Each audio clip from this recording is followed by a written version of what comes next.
YouTube. So my next two spiritual experiences, as they kind of come different times, but the next one following it, or in kind of a dark time of my life. Credentials. I had ran away at 14 from an abusive home. And so,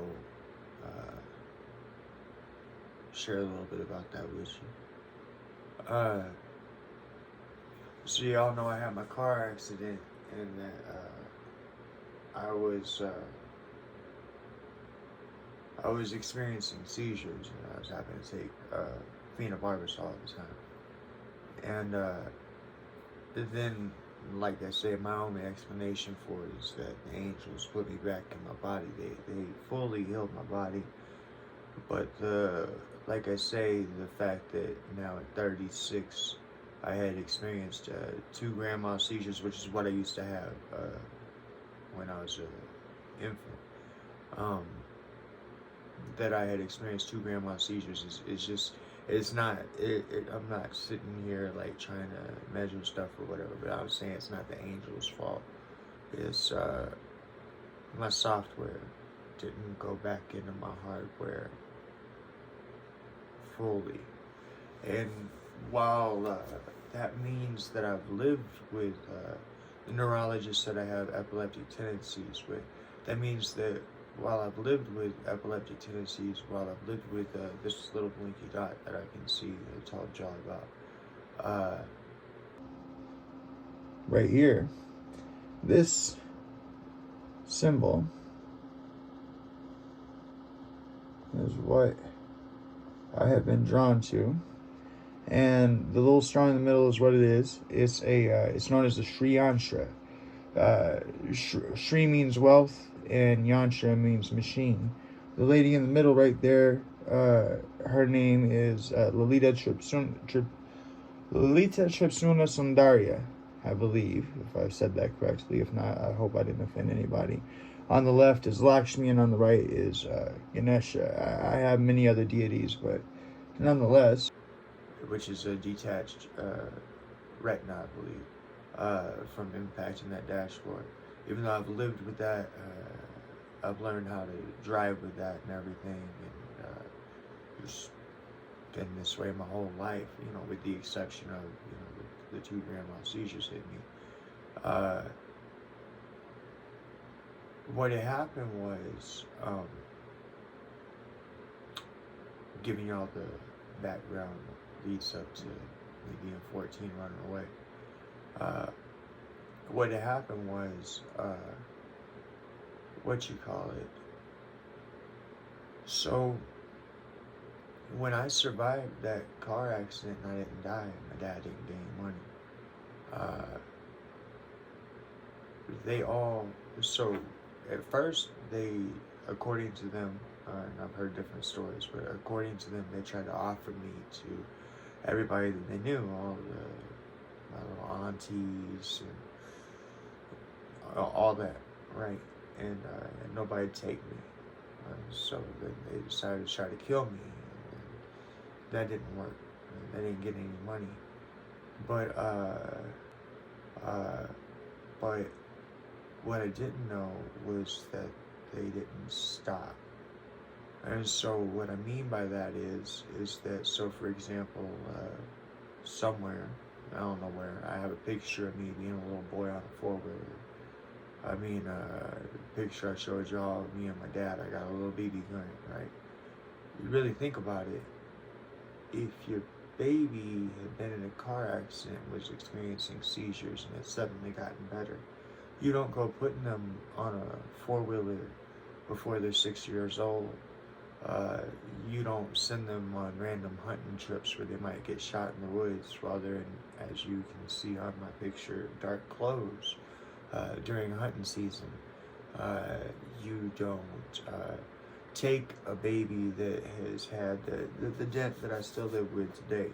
uh, and push them to be a fighter, uh, you don't, uh, you don't, you wouldn't hit that child, right? If it was your child, right? I understand I'm talking about myself, but what I'm saying, um, and that's the only thing my dad would ever do. Anytime my dad would get mad at me, he would hit me.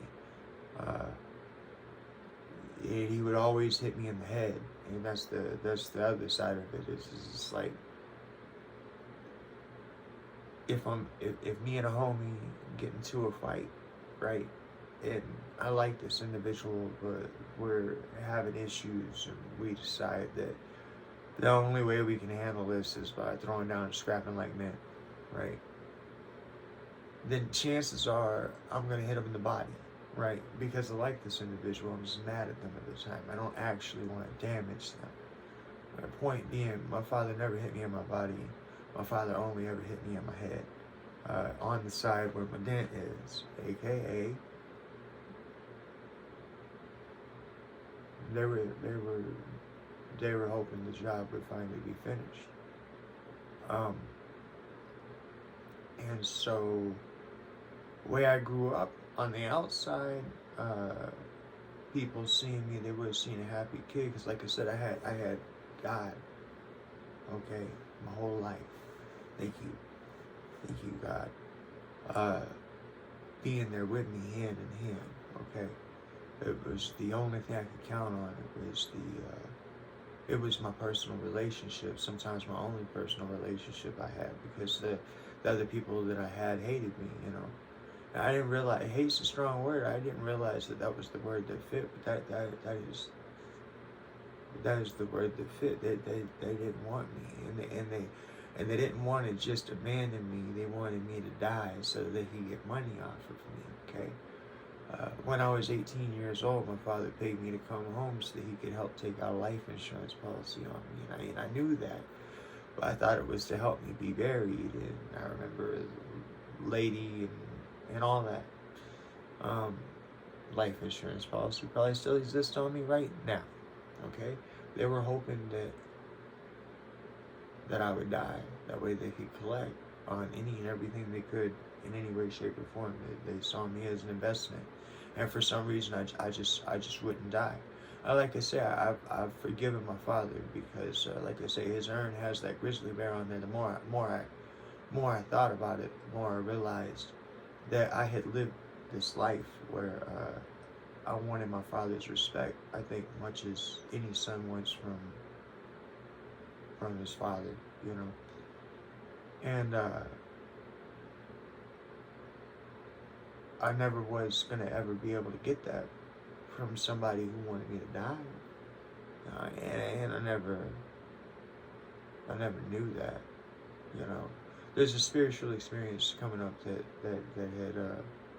revealed all this to me, and I'll talk more about it then. But in the meantime, had you experienced me from the outside, you would have seen what I assumed to be a normal child. They diagnosed me with ADHD. I didn't have that.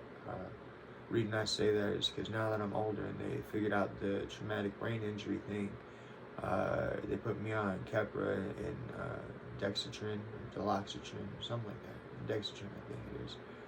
No, Duloxetrin. Excuse me. Dexatrin is something that I was on at one point in time. Please excuse me. That was for my ADHD. So, again, none of that ever worked. They always would put me on the maximum dose, and then they'd move me on to something else. Anyways, I stopped being aggressive as soon as they put me on the Keppra and Duloxetrin. I never realized that the traumatic brain injury thing was such a part of my life. And to be honest with you, I'd say to you, I mean, not to really, I guess it is blame, but not to really, the energy's not there for me to want to put blame on somebody, but just to make the statement, just to kind of point it out to you. I shouldn't have figured this out at 36. I should have known about this. My parents should have known about this. They should have gave a damn enough to know. And if they did, then they tried to use it against me. I grew up, I played football, uh, all that. I was pushed to do these things, and I thought that by doing them, I might obtain my father's respect. And but on the inside of my life, if you would come over to my house, you would have seen my mom either sleeping or my mom behind the closed door in the bathroom getting ready for work, which was her putting on her makeup and stuff to go out and strip for the night. You would have seen my mom leave every night at like 6:30, 8 o'clock, something like that. All dolled up. People would ask me what my mom would do, and I was supposed to tell them that she was a cocktail waitress. But she stripped my whole life. And only times I ever saw my mom, she was buck-ass naked. Like I say, my mother abused me. What I mean by that is that so my mother started these massages, right? Oh, you know, her legs hurt, her back hurt, or something like that. And I was real little. I was like 9 years old, whatever. And I don't really expect y'all to get this because I'm hoping the majority of y'all grew up in normal family homes, right? But I never had my mother around. So when I was young and I wasn't thinking about things like this, as odd and as weird as it's going to sound to say, this was mommy time. This was the only mommy time I had. And I didn't realize she was abusing me. I had no idea. Okay, and so she'd lay there completely butt naked, and she would have me do things to her. And then eventually it got to the point to where she would say that she wanted to return the favor. And I tell y'all, if y'all disturbed by what you hear so far, just go ahead and skip the rest of this because y'all ain't gonna be interested in the rest. But I'll give it to you because it's the truth. My mom would say she wanted to return the favor. I was like 9, 10 years old. So anybody know anything about the anatomy, whatever, you know that 9, 10 years old, I wasn't a man yet, right? And so by the time that her molesting me got to the point to where I was a man, and you should be able to figure out what that means. She got scared and she backed off. And what she did was she did to me, her own son, what she did to the guys at the bar. You see, now that she had groomed me, and now that she had raised me, and now that she had meant me to be what she wanted, now she got to, I don't know, psychologically take the power from me, just like she had done to so many other men. The only difference is I didn't want her in that way.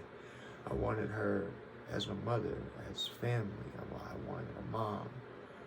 And the only thing I ever got was she'd come home drunk or whatever from the strip club, and she'd tell me in great detail what had happened that night, because that was something apparently she liked to do. And then she would stay away from me on purpose. She would, and anytime we had any interaction, she would be mean to me on purpose. And I come to understand it's the same tactics and stuff that she was doing in the bar with men to make them feel not good enough. Well, congratulations, Mom. You made your son feel not good enough, and I didn't want you in a sexual way. I just wanted to know what having a mom was like. And so, anyway, so I was raised by my dad, who was always set me up for something. Like either when he didn't have me doing work, he'd have me. Like I say, he would come up, I guess, with scenarios in his mind to set me up. I don't know. I don't allow myself to think about it that much because I thought that was the one relationship that I had that was solid. And grew up my whole life, like I say, wanting his respect and wanting him to love me. I didn't understand that. Like I say, he wanted to kill me, so he never had that. But what's beautiful about this, and I'll go ahead and say this now, is see, I never knew any of this. And so when my dad died in 2011, October 18th, he had a heart attack. Share that with y'all too. So anybody who has heart problems, my dad had a pacemaker. Will have nitroglycerin. Some not a doctor, but I'm sure there's some reasons a person could have heart problems and not have nitroglycerin, but whatever. My father did have nitroglycerin. And you could look it up on Google right now. So you're supposed to give a person a nitroglycerin pill every 5 minutes. You can give them a limit of 2 and then be fine. If you have to give them the third one, so 15 minutes in, then you're taking them to the hospital. And on the day that my dad died, my mom had called me over and said that something was wrong. And when I walked in, his tongue was real thick. He was barely understandable. But my father wasn't a drinker, so it was as if he was drunk, but he never drank. I mean, we've had whiskey in the house such as that, but my father never got drunk. At least that I know of. And so, wait, for sure not at this time. Not during the final days of his life. And so I walked into the house, and my father had all these little white pills, all these little white dots on his shirt. They were pills. They were nitroglycerin pills. And my mom, doped up out of her mind on his pain pills that she would always steal from him, was shoving more in his mouth. And I told her to stop doing it. And I said, "How many have you given him?" And she said 2, but they don't match the amount that was on his shirt. And she says he keeps spitting them out. I think my mom had already given him quite a few, and he was fighting for his life, and I didn't know that. So we hopped in the car, said we need to get him to the hospital. Where my mom lives at is actually closer to regional hospital. My mama lived in Fairview in Anchorage, Alaska. And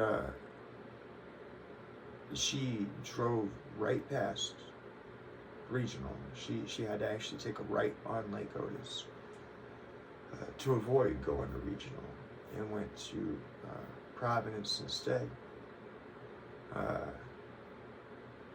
Long story short, I got pulled over by a cop because I had my hazards on. They were trying to figure out what was going on. The cop actually wrote me a ticket for having a license plate light out.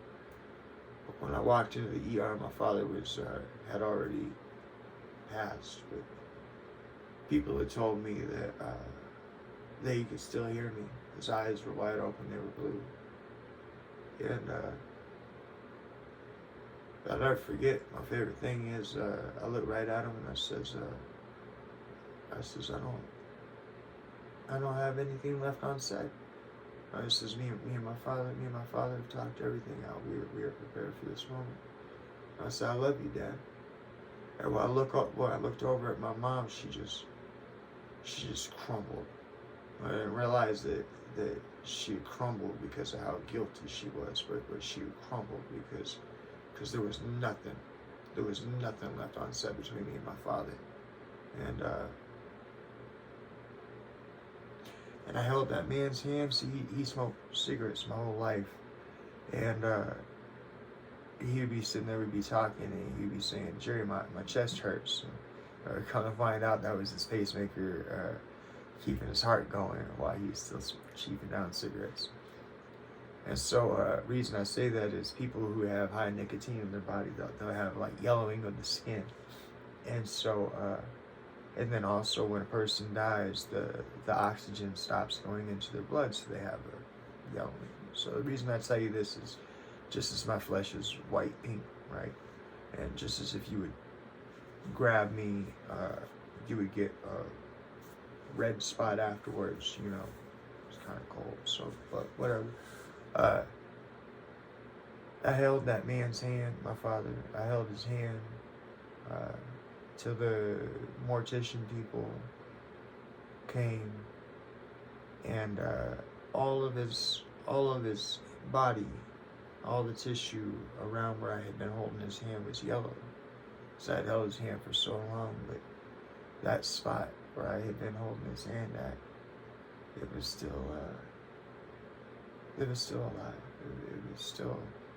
red. Now, I don't know if it was from the heat of my body or what it was, but I'll never forget that my handprint was over his hand perfectly. And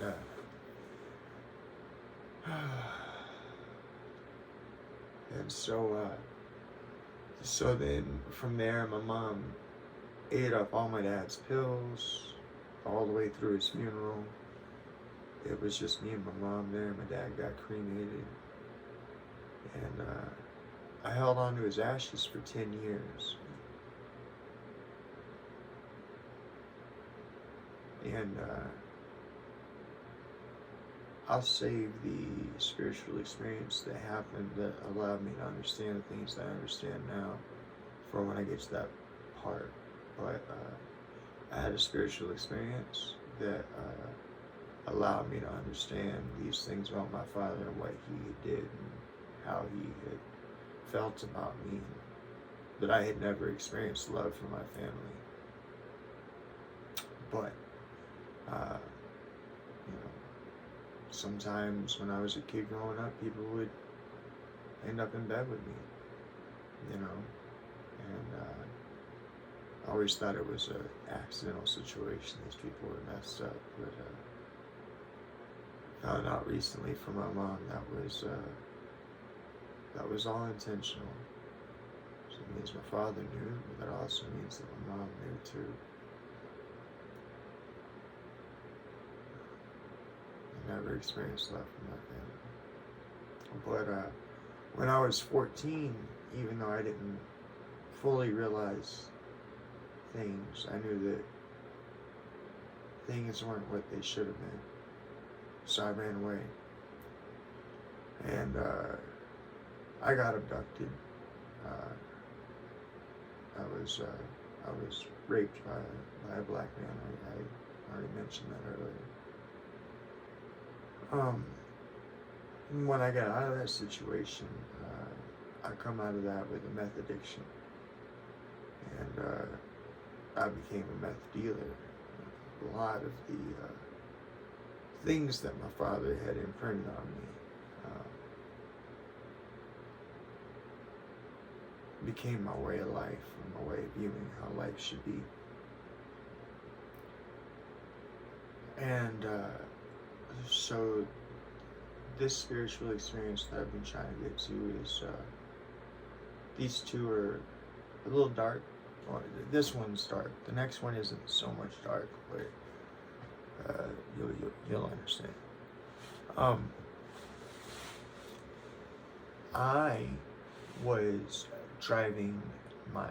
was driving a silver Bronco too, that I had stolen from my meth dealer, and I was on the way back to my meth dealer with his stolen Bronco too, which I had no intentions of ever giving back, and didn't until he paid me $100 later. And I made that man pay me to get his Bronco 2 back,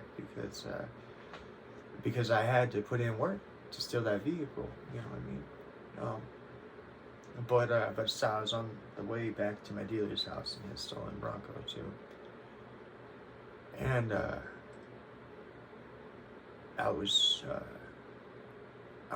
had been up for a week. You know, you catnap, you know, but been up for about a week.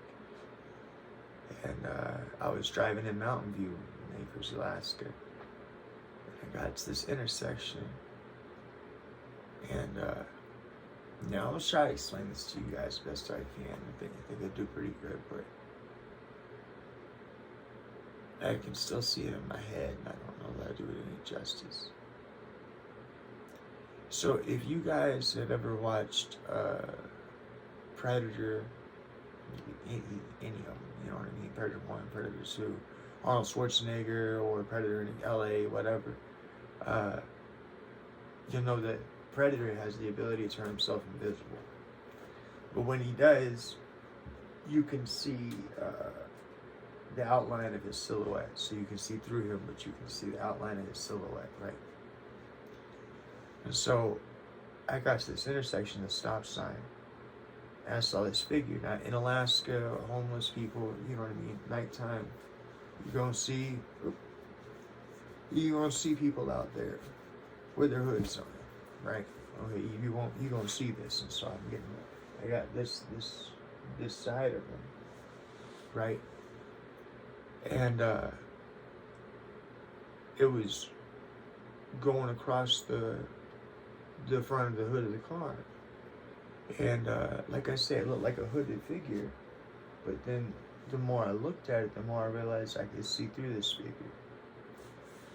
And I revved my engine, right? And you know, get out of the way, you know, because I was trying to go get dope, you know. And this hooded figure automatically went from this. It didn't turn to look at me. It went from this to all the way around to my driver's side of my car and was looking at me. And when I looked at it, I could see that it had a hood, right? And that it was see-through. But that right here where his face should be was black. And it was just the darkest, terrifying thing I've ever seen in my entire life, okay? And I freaked out. And I was just, you know, like I got sucked in, so to speak, and I'm like, oh, right? And so, you know, I'm not even looking forward. Thank God nobody was in front of me. I'm full pedal to the floor. What? I'm peeling the tires and I'm gone, right? So I get over to my dealer's house, and see, now thank God throughout my life, I've always been afraid of needles, and I never ended up ever using a needle in my entire life. Thank God, thank you. Because I've never had a disease, never had a STD, never had a nothing. I've been clean this whole time. I've done drugs, put just about everything up my nose I could possibly put, and I smoked just about everything I could possibly smoke. That's how come, right? So, I get to my dealer's house, and people who rig up or people who shoot, they usually end up passing out. He's passed out / incapacitated on the couch, and his bulldogs, his pit bulls, keeping him awake because he's busy barking at him. He's just cussing and screaming at his pit bull, and then I walk in, and he looks over at me, and he's like, "Hey, you stole my truck," and I'm like, "It's mine now, dude. I took it. What up, you know?" And you looking pretty incapacitated right now. Don't look like you in the business to do anything, right? And so he's like, "Take my dog out to pee," and I'm like, "I'm not gonna take your dog out to pee." And he's like, "Take my dog out to pee." I was like, I tell you what, I was like, I came here for a ball, right? And you incapacitated, so you had to give me the keys to your safe so I can get that ball. And I tell you what, I'll let your dog out. And so the dealer says, "Fine." I say my dealer, but I don't do meth anymore. This was a long time ago, and I'm no longer in contact with this person. So, but my dealer at the time, okay. So, gives me a key to his safe. I go to the safe. I take 2 balls and a pipe, and a pack of cigarettes. I think he had like some cools in there or something like that. And I turn around. I throw the keys at him. I'm like, I'm gonna take your dog out now, right? And I said some choice words, but I'll keep those to myself. And so anyway, so I took the dog out around the back of the apartment building, and I tell the dog to go pee. And I lean up against this apartment building, and I felt this presence. And I looked over, and that hooded figure is still sitting there looking right at me. I'm not I went in the Bronco. I was at the back of the apartment building. All these things had actually happened. But now I was just stuck there, you know. Like, I could have ran, but I didn't have the will to run. And so I stayed there staring at this being that was staring at me like this. And we had a conversation, and I don't know. I don't know what that conversation was. I don't know what we talked about. I don't know. And I must have passed out or zoned out because the dog started barking at me because now it was cold. It's Alaska, what can I say? Now it was cold. So I took the dog and let him back into the house. And dealer told me to leave his keys for his car, and I said, that's fine. And so I went and I hopped in the Bronco, and I was driving down the street in Mountain View, and see, like I say, now I've been up for about a week, and with this whole impression left me with, this whole experience that I'm sharing with you left me with, was that I'd always wondered why it is that we have to sleep. I think that we have to sleep so that our consciousness stays here, because I think that me not sleeping allowed me to cross over for a glimpse, so to speak. And I was driving in Mountain View, and it was somewhere between 2 and 4 in the morning, and I saw a little girl chasing a little ball across the street. And I stopped my car, and I looked to the left, and I looked to the right, and I thought to myself, I couldn't have possibly just seen that, because this is Mountain View, and there ain't no little bitty girls chasing balls, playing out at 2, 3, 4 o'clock in the morning in Mountain View. That did not just happen. So I sit there and staring at the dashboard, meanwhile I'm in the middle of the road, and I reached down, got a cigarette, and I lighted it up.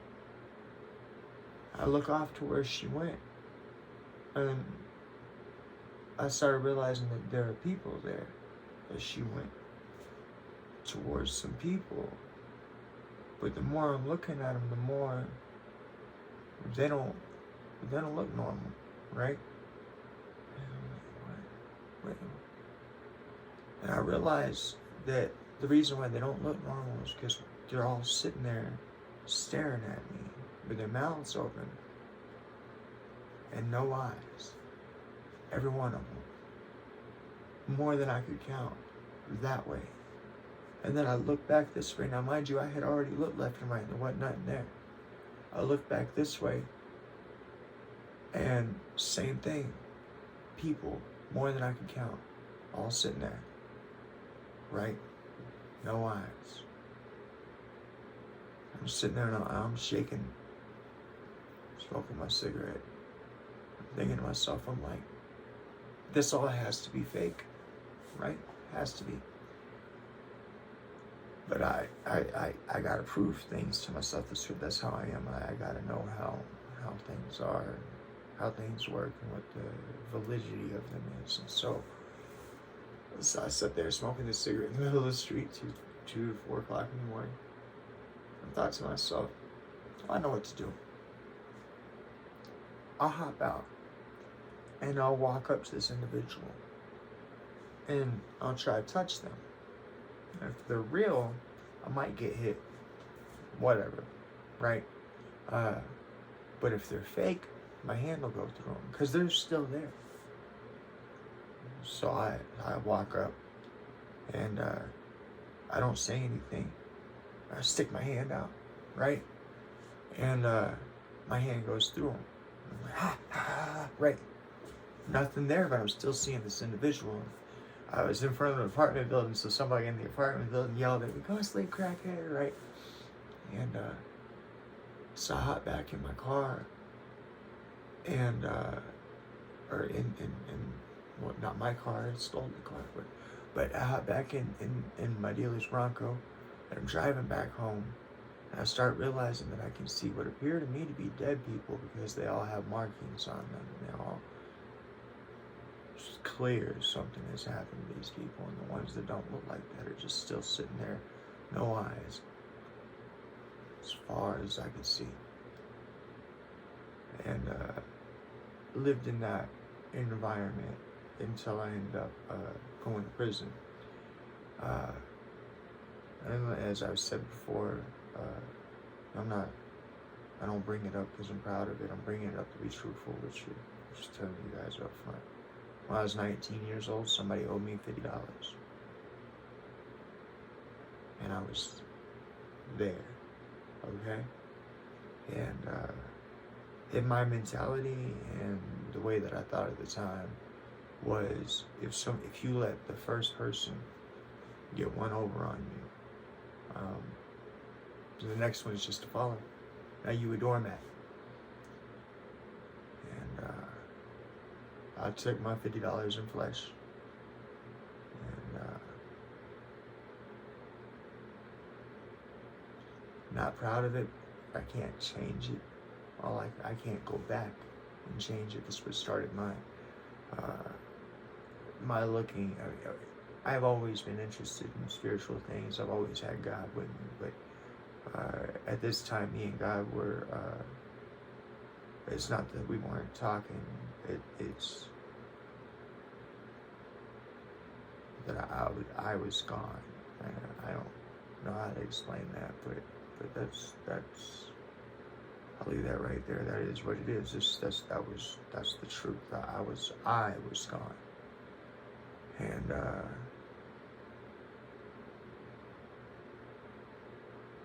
all the way up to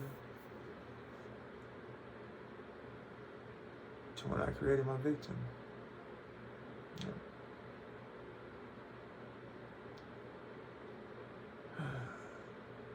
But my next spiritual experience falls in line with that, because when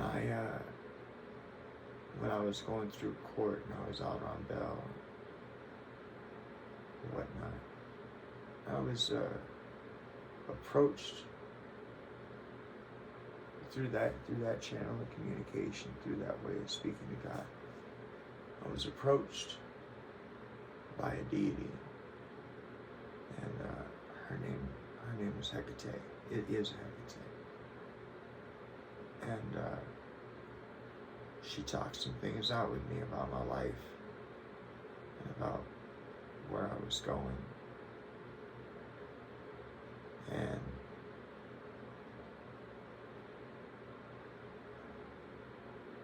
reminded me that my astral projection, where I had met God on that bike path,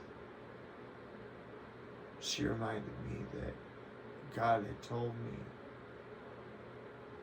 about my life back then, and I remembered when she brought it up to me that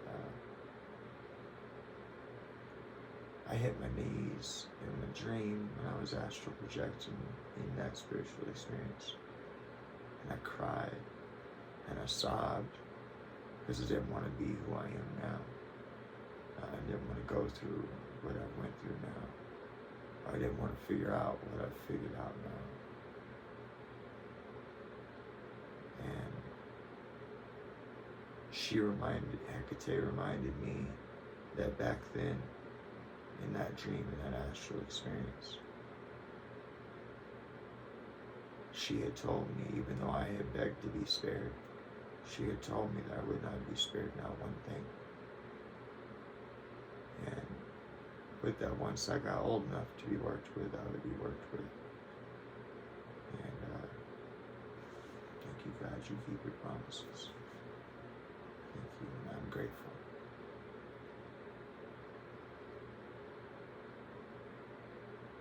But just like the conversation with the veiled being,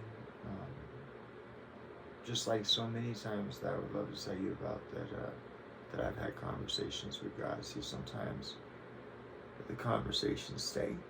Sometimes the conversations get taken back. You are allowed to keep the conversation, to process it, to review it, and then one day you'll just wake up and you won't even notice it, but you will have forgotten that conversation. And can't tell you all that we talked about, but I can tell you that much because this is as much as I remember.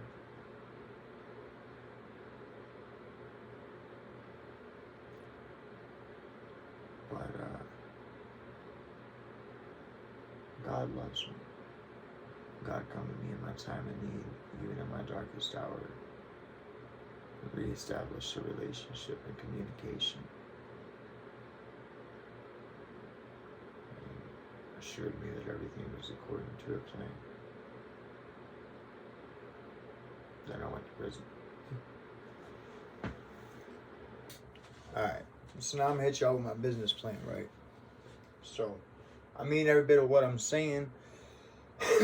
I'm technologically illiterate, so I don't know if there possesses a way for a account, and of course I'll be expressing that to my bank and to PayPal. That's the only people I'll take any information from, but I don't know if there possesses a way for an account to be viewable to the populace without being touchable. I don't know, so I had to figure that out. But this is what I'm promising, this is what I'm planning, this is where the goal is, okay? So I have lots of things I want to do. We're going to name off 2 of them in this business plan, and we're going to start ourselves a model for how we can change the world, just with me being on this simple YouTube channel and you hitting the donate button. All I'm asking for is $1. Hear what your $1 gonna do real fast before you judge me. So, when you give me $1, okay, so you're gonna hit that big red donate button.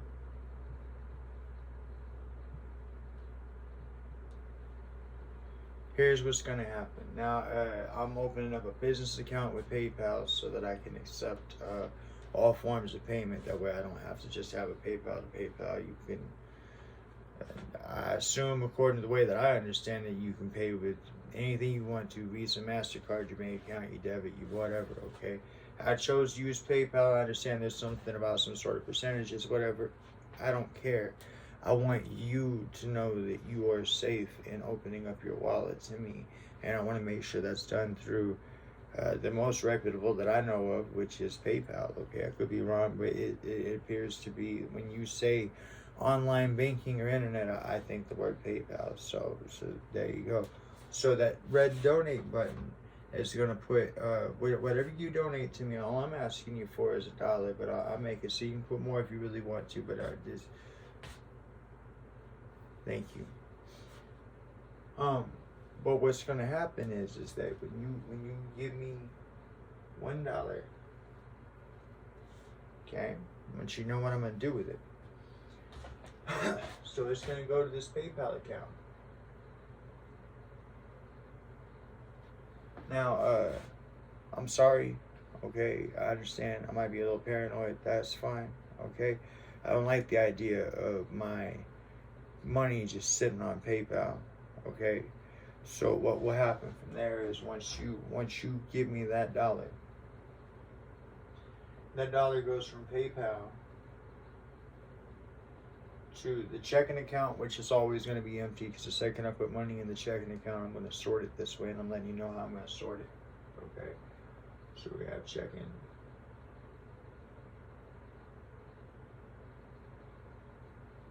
Okay, and then we're going to have savings.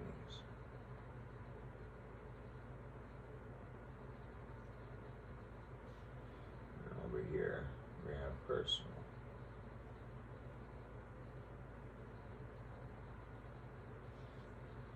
I don't want to lie to you guys. I'm being straight up with you guys. This is how I plan on doing it.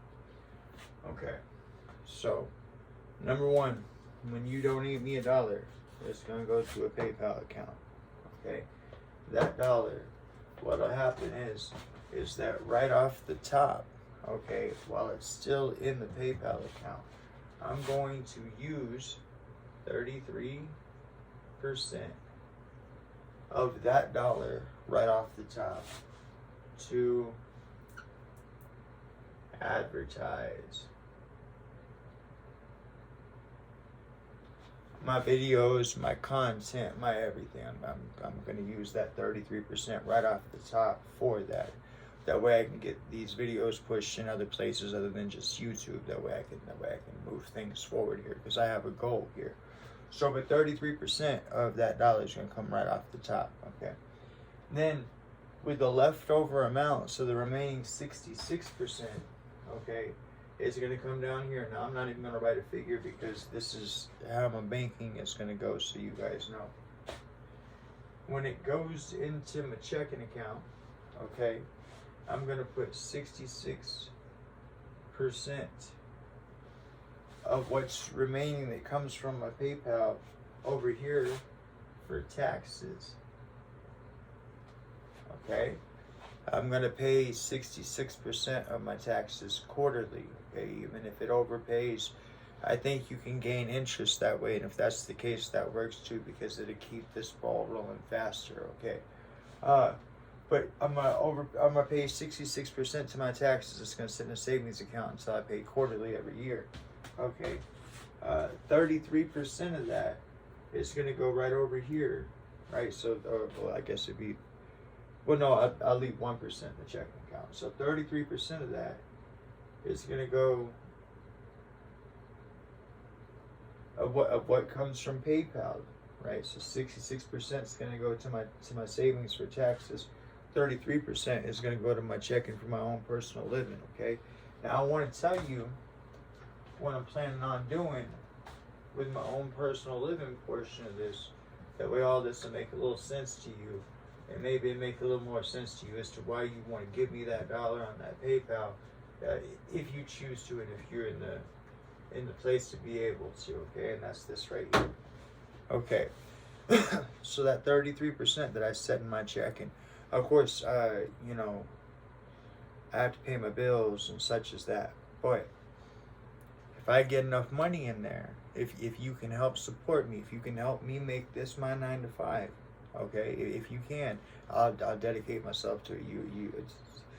There might be a day or two lapse here coming soon, because I've just hammered at this. I built this thing, and then I've been hammering and teaching myself all these things. I still haven't even figured out how to put these videos to YouTube, but I know that I'm getting the film taken care of, and then as soon as that's done, then I just got to set up the PayPal account, which I'm talking to you about now, and set up a figure out how I can even post these videos onto YouTube, because I don't know that yet. But when you give me that dollar, and I put 33% to advertising initially, and 66% of that comes from my PayPal account to my checking account, right? And 66% of what comes to my checking account is going to go to my savings, and 33% is going to go to my my actual what I live off of, right? I'll leave that 1% in there for emergencies, or in case we want to splurge on the on doing something for the channel or something like that. I don't know, okay? But what'll happen here is this right here, is I'm gonna take that 33% and I'm gonna buy real estate.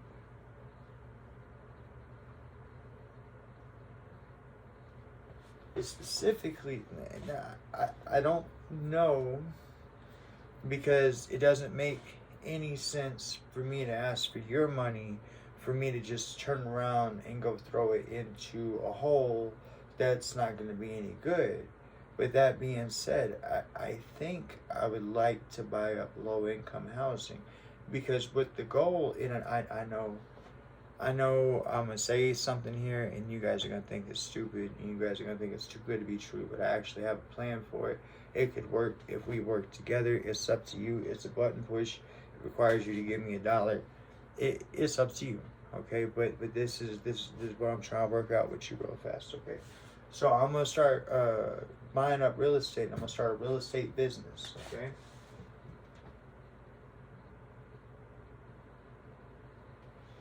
Now, if you give me your $1, like I say, these things will go this way. This will be 33% goes, like I said, I pay my bills first and all that stuff. And when I can afford it, I will invest in real estate. And I'll put videos on here. That way you guys can see that I'm doing the thing. I believe in holding myself accountable, so you guys will be able to see this. All the way from the me starting here in the shed to the whatever this ends up being, okay?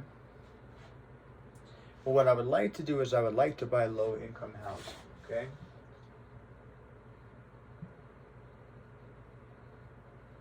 And there's a reason for that, and it's not anything judgmental. It's not, okay? So, I want you to understand something, and I don't know that you will, but I'm going to try to give it to you, okay? So, when it comes to business, you can file what are known as losses, okay? And I want you to understand that real fast.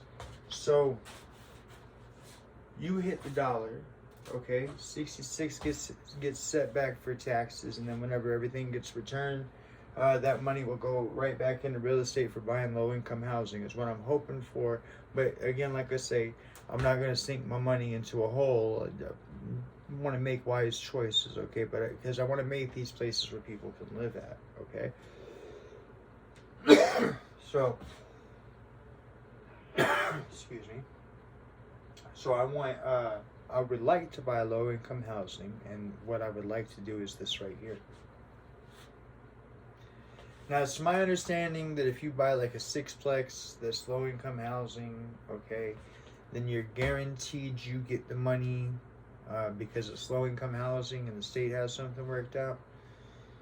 And I'm talking about giving you guys cushion on both ways on that, and this is how. So, you buy low-income housing, right? And let's say low-income housing promises you $1,000 a month, okay? Whereas they charge the tenant, let's say $650. Okay? And this is we can end homelessness like this. Okay? I don't know how to display it on the internet. If there's a way for me to figure that out between PayPal and my banks, I will. Okay? That way I can hold myself accountable. That way you can look and you can see what's going on. Okay?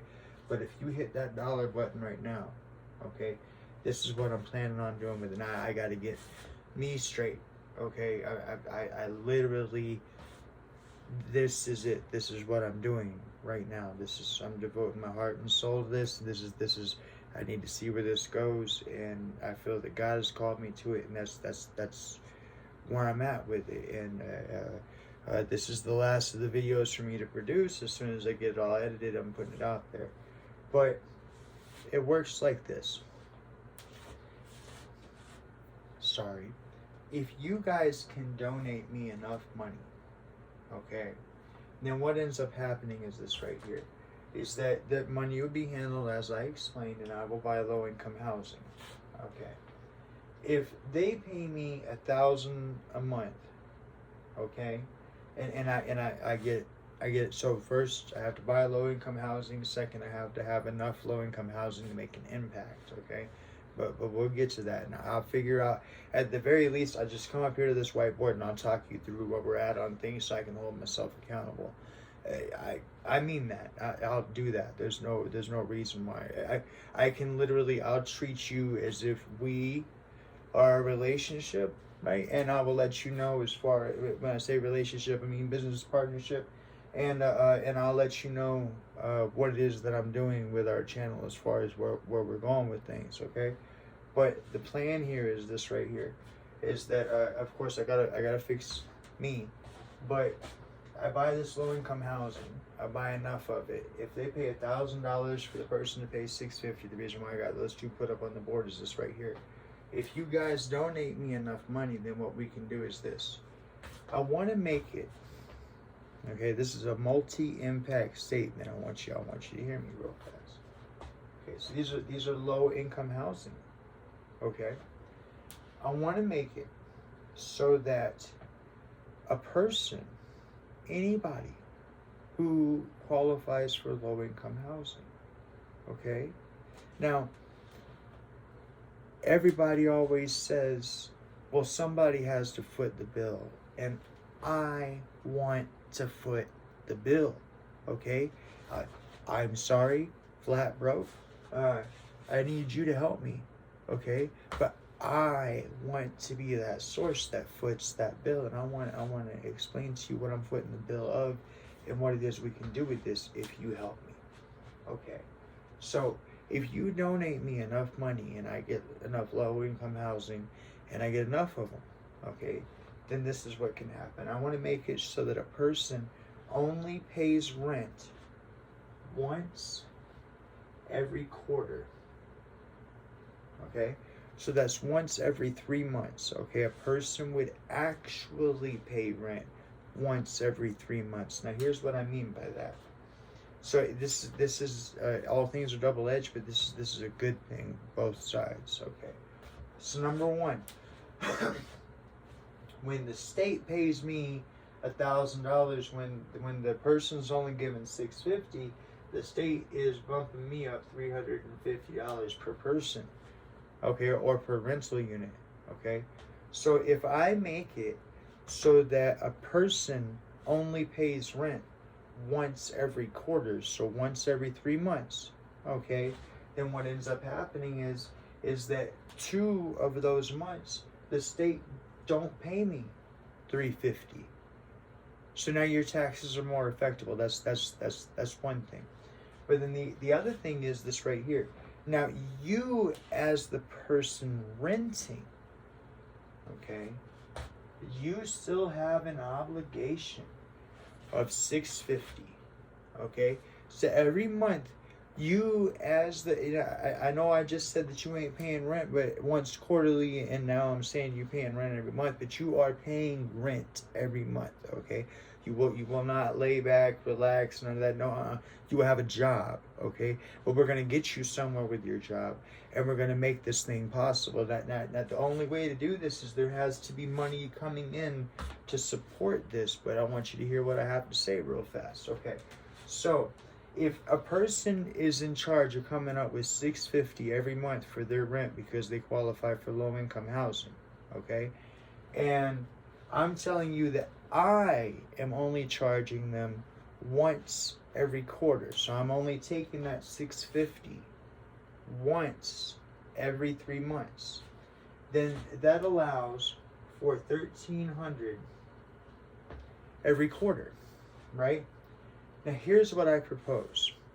I propose that if you can help me generate enough revenue to create this so that this $1,300 that this person would be paying to low-income housing now goes back into their pocket. Okay?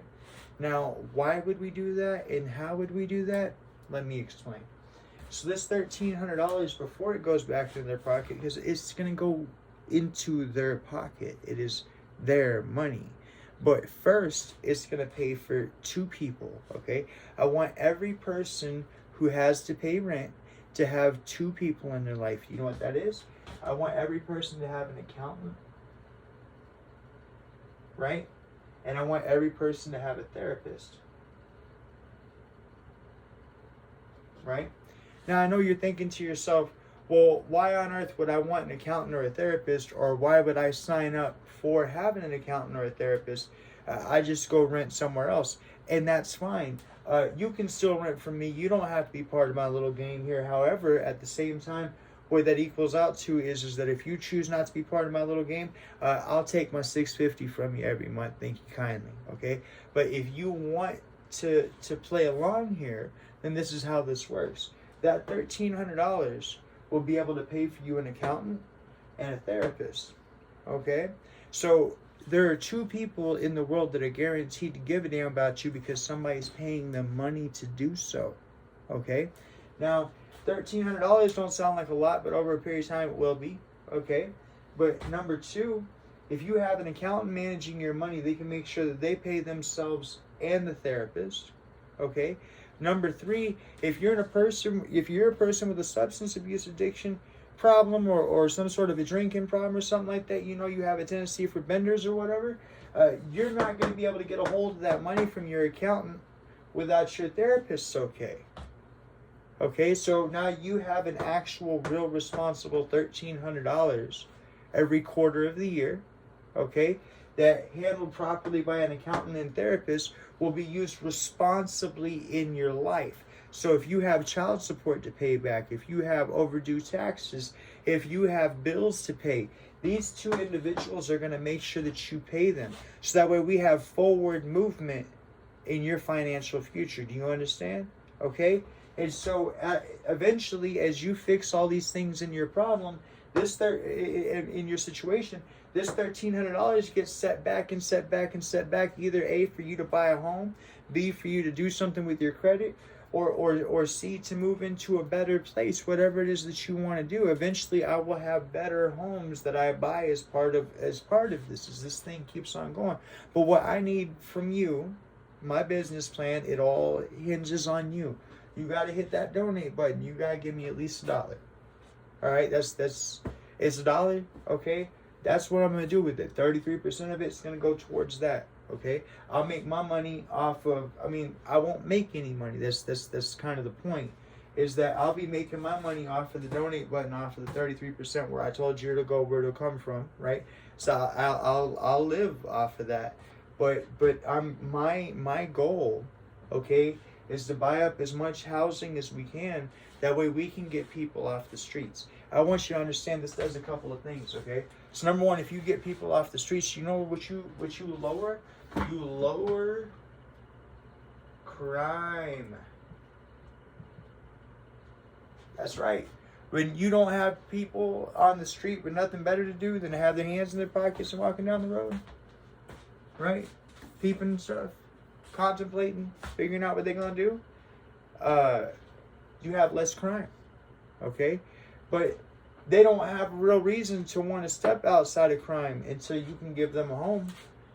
And you can't give them a home until you start solving things. And I think this is where it starts at, okay? I think that we can generate enough money to make it so that eventually no person has to be homeless. Now there are people out there that like to be alone, and there are people out there that have their own way of life, okay? And that's fine, okay? That, but for the majority, we can make homelessness a past issue. Now I want to tell you something else we can do. If we get this going good enough, okay, because this can actually generate money over a period of time. It's just a slower clock. And I don't mind doing the slower clock if what we have going here is we're helping people, we're lifting people up, we're better in our community, and we're making things happen. And like I say, that what if for this holiday season, what if you had an accountant and a therapist that had helped you remembered all the little things that you had brought into the therapist, that you talked about your girl, or you talked about your kids, or you talked about your dog, right? And so you got a person that actually gives a damn about you, listening to you, help you figure things out, right? But then you also got an accountant to make sure that you set back enough money. How would an extra $1,300 have helped you this holiday season, right? And what if you could provide that to the man who qualified, the man, woman, family that qualifies for low income housing, okay? But you can. And it's right here in this, what I'll do with it. I'll like I say, when I make a move, I'll check in with it. I don't, you know what I mean? The second I go to buy a house and I go to get some low-income housing and whatnot, what I'm doing with it or whatever, I'll let you guys know. Okay, and I'll let you guys see what's happening with it, what's going on. And they'll know that it's as a result of Defy Yourself, the channel that we got right here, okay? But it all hinges on you. donating that dollar, and that's up to you. But that's what I'm doing with it. That's my business plan. I believe God called me this, like I say, so I already know. But nonetheless, though, thank you very much, and you guys have been a joy to host. Even though I know y'all been talking to me, I've been talking to you, and y'all take care of yourself. All right, later.